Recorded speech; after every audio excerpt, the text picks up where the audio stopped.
Ketemu lagi guys di vlog pulang kerja episode 3.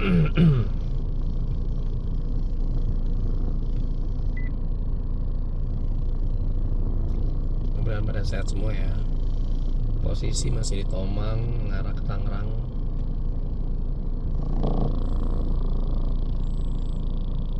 Tidak bergerak sama sekali.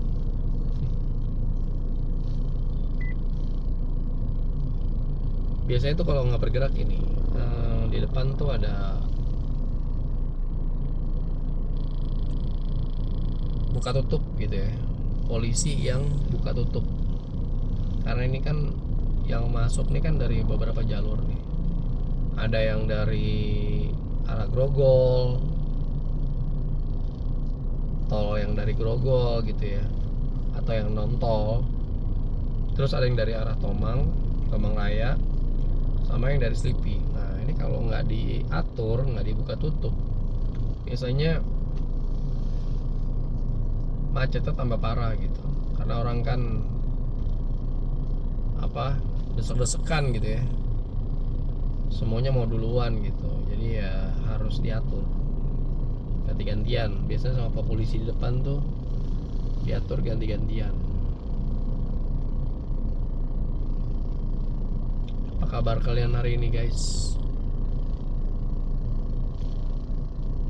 Hari ini 15 April 2025. Tahu nggak hari ini guys lagi heboh apa? Lagi heboh ada dokter objin di Garut ya kan, yang diduga ya melecehkan pasiennya. Waduh. Jadi dia ini guys, dokter kandungan gitu ya kan, lagi meriksa pasiennya.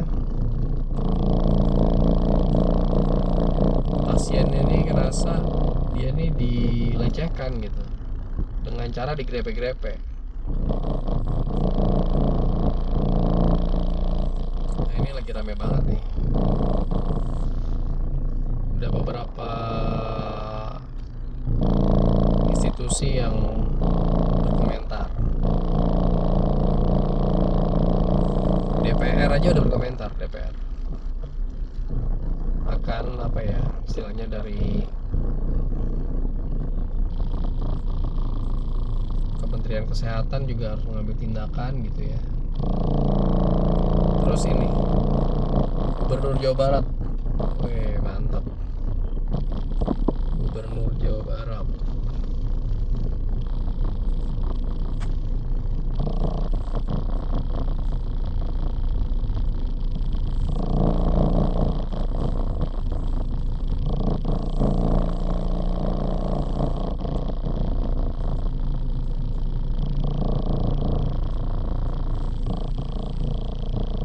Kang Deddy, Kang Deddy Mulyadi, Kang Deddy udah komentarnya udah tegas. Jadi apa namanya, dari Ikatan Dokter Indonesia harus menghentikan prakteknya katanya. Terus kalau dari lembaga pendidikan yang tempat dia lulus kuliahnya gitu ya, universitasnya lah istilahnya, mencabut gelar dokternya. Iya udah susah, mahal ya kan, dicabut. Gile. Menurut kalian gimana guys? Menurut teman-teman gimana?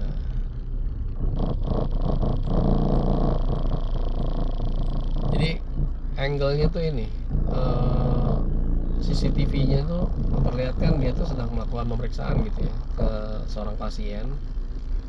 Ya lalu kayaknya sih tangannya guys ya, tangan itu, tangan dokternya itu apa ya, sampai ke bagian sensitif gitu. Bagian sensitif tuh bagian dadanya gitu ya. Jadi gini, gue tuh pernah ini ya, karena gue sendiri punya anak 2 dan kondisinya udah sering lah ya, ya namanya anak 2 pada saat kontrol kehamilan kan ya mau nggak mau pasti nganter istri lah ya, nganter istri periksa gitu atau kontrol. Nah biasanya itu apa namanya, kalau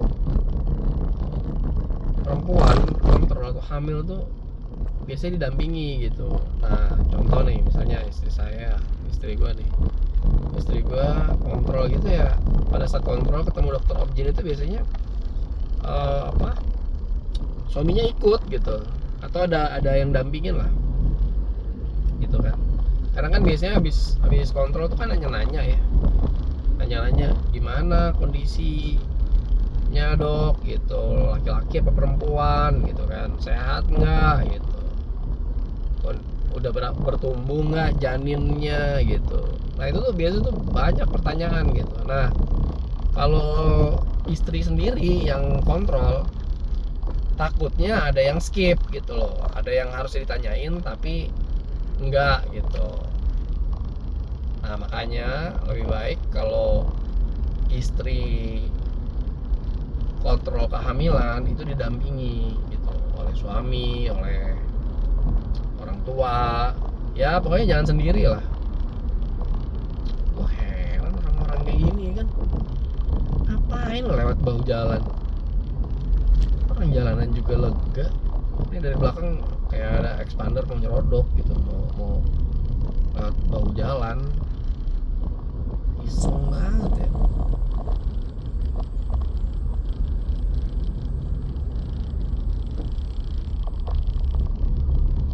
Gitu guys, jadi better emang didampingi gitu. Terus tapi biasanya gue juga pernah nih kondisi pas gue lagi, karena orang tua tuh kan jauh ya, orang tua kebetulan jauh, dan gue pada saat itu kondisi sedang dinas kalau nggak salah, tapi emang udah waktunya kontrol. Nah istri tuh biasanya kontrol sendiri gitu. Nah sama nih kejadiannya dengan si korban ini, dia kontrolnya sendiri, nggak ada yang nemenin gitu.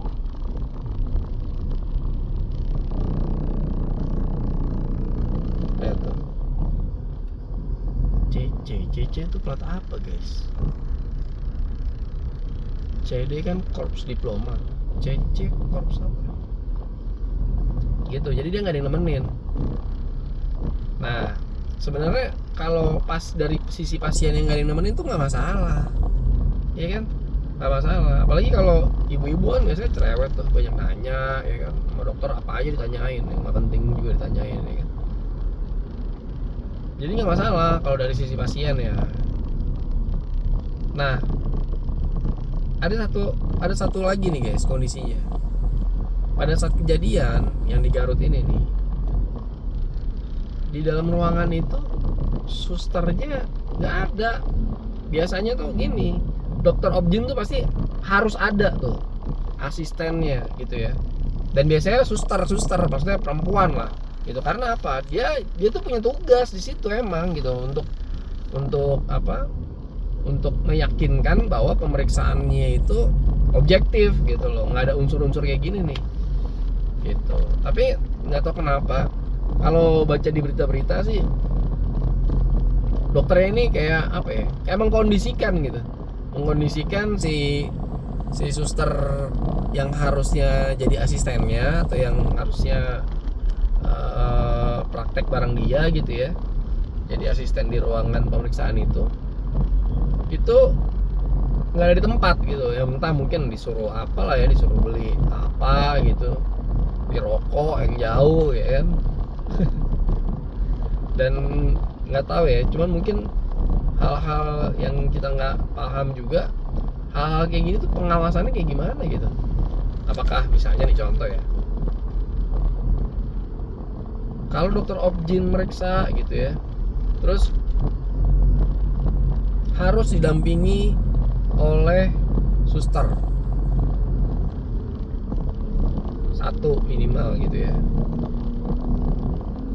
Nah kalau misalnya suster ini diminta oleh dokternya gitu ya keluar ruangan gitu, misalnya untuk ya itu tadi gitu, yang nggak jelas, tugasnya nggak jelas, beli rokok lah, beli apalah ke tempat-tempat yang mungkin lebih jauh sehingga tidak memungkinkan dia untuk berada di ruangan itu gitu.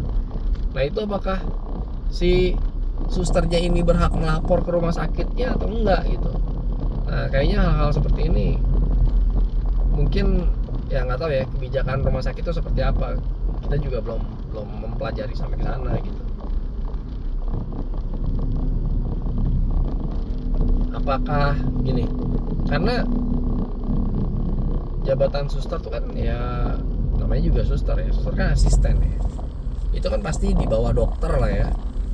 Gitu. Jadi apakah dia bilang gitu ke suster kepalanya gitu ke pemimpin susternya, dia bilang, "Sus, maksud saya nggak boleh berada di ruangan itu. Maksud saya suruh ini melakukan tugas yang tidak relevan dilakukan pada saat itu gitu. Apakah harus saya prosedur seperti itu atau seperti apa ya?" Gitu. Jadi emang yang di Garut ini kondisinya suster asistennya juga nggak ada di situ gitu, asisten dokternya. Aneh. Itu udah jelas aneh. Gitu.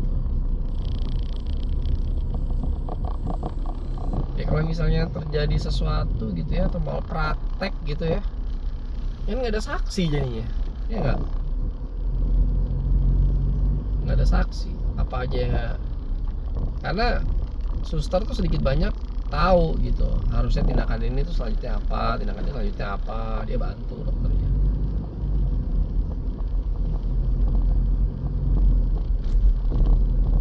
Ini lagi rame banget nih, kita tunggu aja lah ya perkembangannya seperti apa. Atau jangan-jangan ada plot twistnya juga kita nggak tahu. Kasihan deh.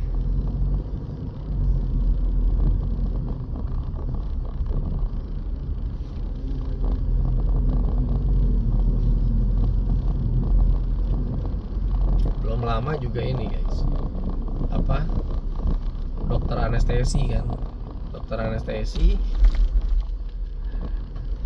melakukan pelecehan seksual kepada anak pasien. Anjrit. Jadi yang harusnya dibius pasien ini anaknya, ya kan? Karena waktu itu ada ini, katanya sih ada keperluan transfusi gitu. Terus ketika anaknya mungkin apa diminta untuk donor darah atau gimana gitu ya, memberi donor apa ya, donor darah ke orang tuanya, dikasih obat bius, tertidur ya kan. Atau tertidur tuh kalau nggak salah 4 jam atau 5 jam gitu. Dia mungkin awalnya nggak curiga, cuman bilangnya sih pas di rumah baru dia cerita tuh, pas apa kok dia dibius gitu kan 3 jam 4 jam gitu, dan dia ngerasa pas dia buang air kecil tuh rasa sakit gitu. Dan nggak cuma satu guys, katanya 2, anjir. Dokter. Aduh ngerti lagi deh. Tapi ya beda sih ya, kayak apa, dengan kondisi media sosial seperti sekarang ini apa aja terekspos gitu, bahkan kejadiannya aja terekspos gitu ya. Apa namanya, CCTV-nya tuh kesebar gitu, gila ya.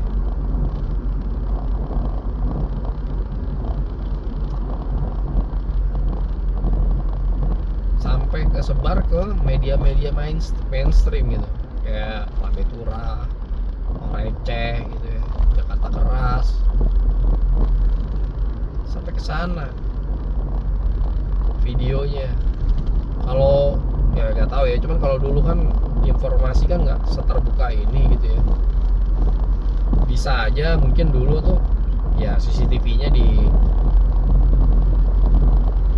delete lah sama rumah sakitnya, disembunyikan, dibuang, dimusnahkan, entah seperti itulah ya. Gitu. Tapi memang zaman-zaman dulu tuh ya kasus-kasus seperti ini nggak terekspos ya. Gitu.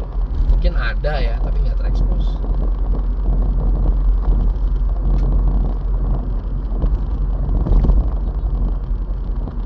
Kalau kayak gini kan berarti ada yang sengaja ya, maksudnya ngasih gitu ke media-media ini. Kalau sampai pas ngasih dikasih duit atau minta duit sih parah banget ya. Bisa dikategorikan apa ya, memperjualbelikan barang bukti kali ya. Ada nggak tuh ininya, apa namanya, undang-undangnya gitu, undang-undang pidananya, memperjualbelikan barang bukti.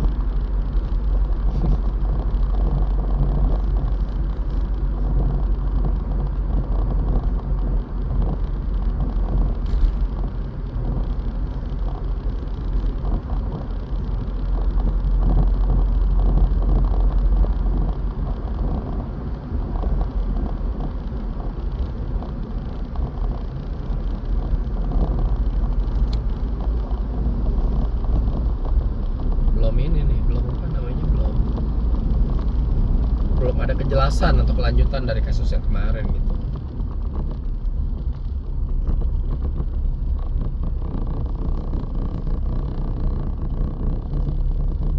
Yang soal dokter anestesi itu ya.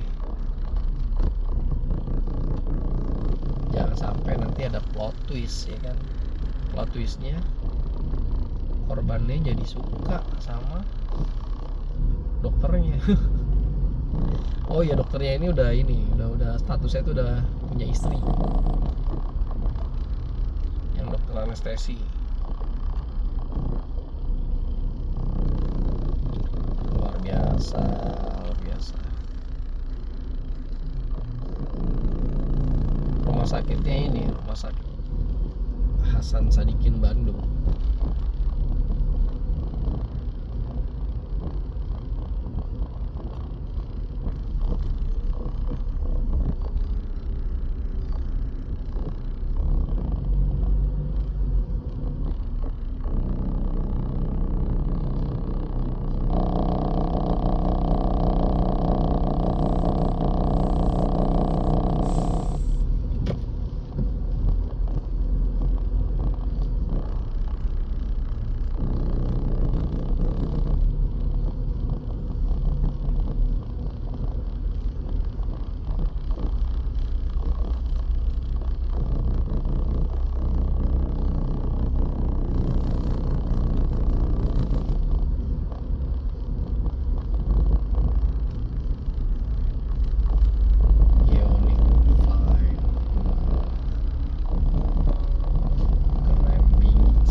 Itu ini guys, salah satu profesi yang untuk bisa berpraktek tuh ada sumpahnya gitu, karena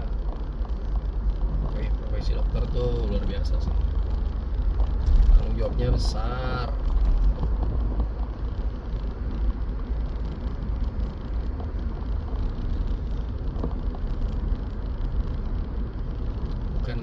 Bukan saja dari ini ya guys ya, dari tanggung jawab secara pekerjaannya gitu, tapi banyak nilai-nilai etika gitu ya dalam pelaksanaan pekerjaannya gitu. Contoh nih, nggak boleh sifatnya yang memiliki motif ekonomi gitu. Lu bayangin nih, kalau dokter tapi punya motif ekonomi memperkaya diri, waduh gile guys, kaya banget ya. Dia bisa nggak usah dari pertama aja, dari biaya pemeriksaan ya kan udah dipasang tinggi misalnya. Yang kedua, obat itu diarahkan kepada merek-merek tertentu atau produsen-produsen tertentu.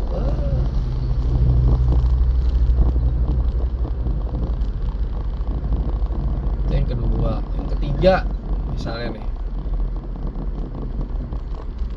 diagnosa aja tuh nggak akurat gitu. Motifnya adalah supaya, ya nggak tahu ya, mungkin supaya ada prosedur lanjutan sehingga biayanya membengkak ya kan bagi rumah sakit itu ya kan, ada pemeriksaan lanjutan gitu kan ya, gitu harapannya ya, supaya biaya membengkak gitu kan ya. Sekarang kayak orang sehat aja nih, minimal kalau diperiksain ke rumah sakit dicari-cari penyakitnya pasti ada aja. Lu sesehat-sehatnya manusia ya kan, kalau dibawa ke rumah sakit ada aja pasti penyakitnya, minimal enzim apanya lah gitu ya. Harusnya nih enzimnya batasnya segini pak gitu, ini punya bapak nih kurang nih, atau apa namanya, kelebihan gitu, sehingga harus ada treatment ini, itu pasti ada gitu. Nah itu nggak boleh tuh. Kenapa gue bisa ngomong kayak gitu? Karena gue pernah ngalamin gitu.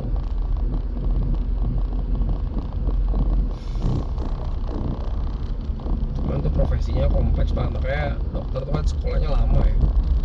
Bukan sekolahnya lama sih, maksudnya untuk bisa berpraktek tuh susah gitu ya kan, harus ada koas dulu, pengabdian apa segala macam gitulah.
KPK sita sepeda motor Ridwan Kamil. Ini 5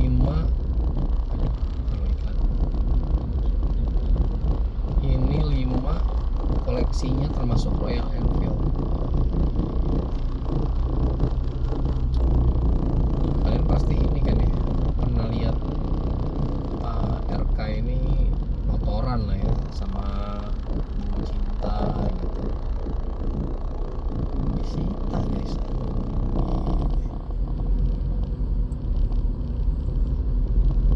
Emang Pak Ridwan Kamil nih nggak tahu kenapa ujiannya berat banget ya.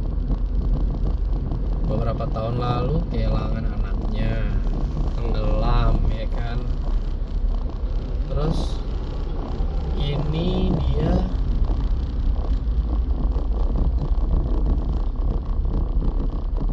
diduga melakukan affair dengan itu tuh cewek namanya LM. Terus diperiksa KPK juga, udah disita. Anjir. Bentar nih kasusnya apa ya? Yang disita nih ya, Hyundai Santa Fe. Bentar guys.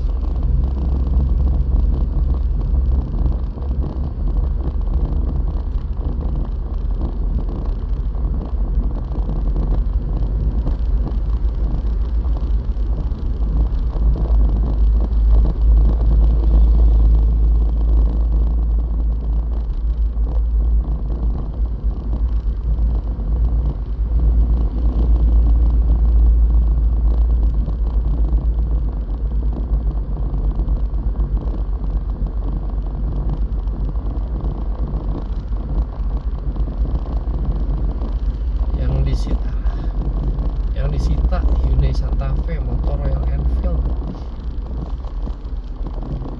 Santa Fe 319 juta, Royal Enfield 78 juta.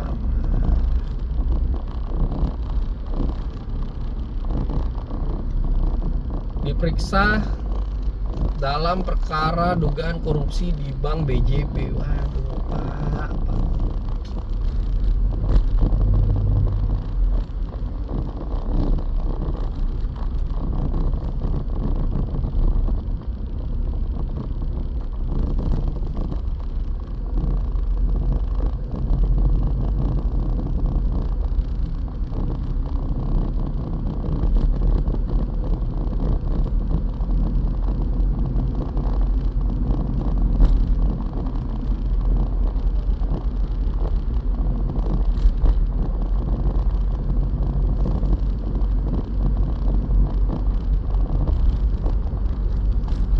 Korupsi Bank BJB, aduh.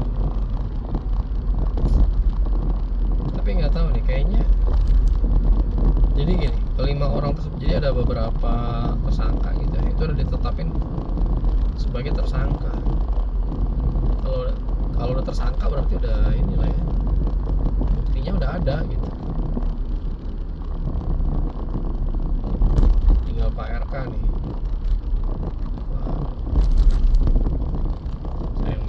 Administrasinya dulu populer banget, bikin apa namanya bangunan-bangunan gitu ya dengan arsitektur yang bagus gitu. Banyaknya sih masjid ya kan.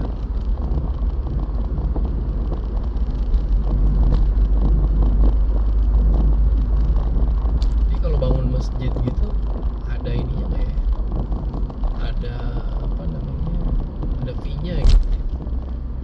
Karena dia salah satu yang gue tahu ya bikin masjid yang di apa sih nama masjid itu, ini Makassar yang di CPI, Central Point of Indonesia. Nah itu ada masjid bagus sih masjidnya. Nah itu dia tuh. Tapi maksudnya kalau di antara sekian banyak masjid itu dia misalnya nih ya dapat uang lah ya, entah sifatnya honor jasa arsitek atau apa ya kan, itu udah banget.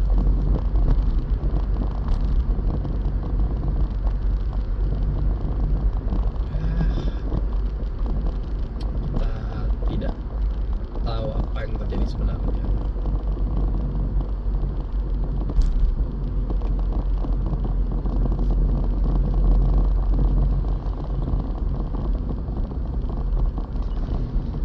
Jadi ini perspektif ya guys ya. Jadi biasakan kalau melihat suatu kasus tertentu gitu, meskipun sudah tersangka gitu ya, ya tetap kita mengedepankan asas praduga tak bersalah gitu ya. Karena ini maksudnya bisa aja nanti melalui hasil persidangan gitu ya, tersangka ini diputus nggak bersalah gitu, bisa aja gitu. Karena kita kan belum tahu nih vonisnya tuh apa gitu. Bisa aja ternyata bukti-buktinya tuh walaupun nggak ada ya, mungkin bukti-buktinya itu lemah gitu ya, buktinya tuh tidak cukup kuat lah gitu. Dan kenapa bisa dibilang tidak cukup kuat gitu ya, nah biasanya tuh di sidang itu ini apa namanya, dihadirkan gitu. Jadi tersangka ini berhak menghadirkan saksi ahli gitu. Nah jadi nanti saksi ahli ini yang menilai gitu, wah Pak ternyata nih buktinya tuh kalau dilihat dari keahliannya dia gitu ya, perspektif keahlian, jadi ternyata belum cukup kuat gitu. Nanti hakim yang memutuskan, oh iya benar juga ya gitu, diputusin tok belum cukup kuat, ya udah bisa tuh dia bebas gitu, atau diputus nggak bersalah.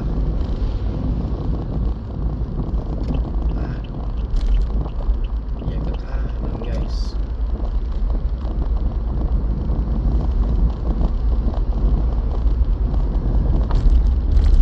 Gitu ya.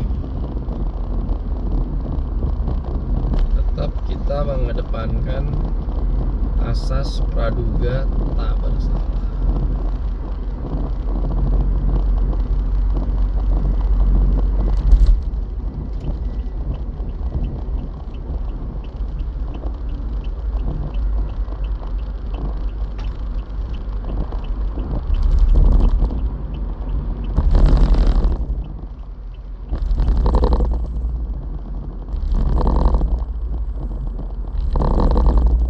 Sementara segitu dulu podcast atau vlog pulang kerja episode ini. Sehat selalu, sukses selalu, jangan lupa subscribe.